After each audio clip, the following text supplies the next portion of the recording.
गहपुर हालामनि 4 नं बालिजान गामि, जाय गामियाव बोसोरफ्रोमबो गोदान बोसोराव गामि नाङैनो अनलायनायनि नेरसोन महरै जयै बोथिसे ओंखाम जालायो।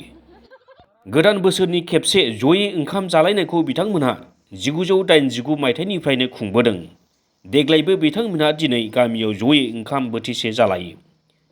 बालिजान गामियाव गासै सा 150निबो बांसिन सुबुं दङ। बोराय बुरै, हिन्जाव हौवा, गथ' गथाय बयबो रंजा खुसि जयै बोसोराव बोथिसे ओंखाम जालायनायनि बिदिन्थिया थारैनो बाख्नायथाव। प्रेम बस होनोब्ला दा मोनसे बाथ्राखौ जोङो साननो गोनां जायो।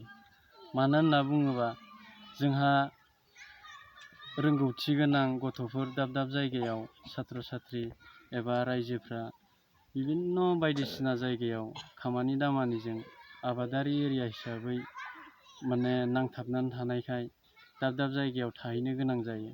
खिन्थु जा मोनसे बोसोरफ्रोमबो मोनसे जा थि सम लायो बिदि गोदान बोसोर होननानै, थिग बे गोदान बोसोराव जोङो बे प्रेमब'जों लोगोसे साफ्रोमबो 4 नं बालिजाननि रायजो राजाखौ जों बे थि समाव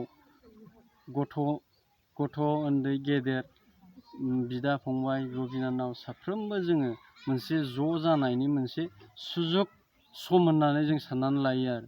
बेखायनो जोङो बिनि गेजेरजों जोंहा गोजानाव हान्था मेला खालामनानै बा थांनानै बिदि पिकनिक जाहैनायनिबो जोंहा सुबिदा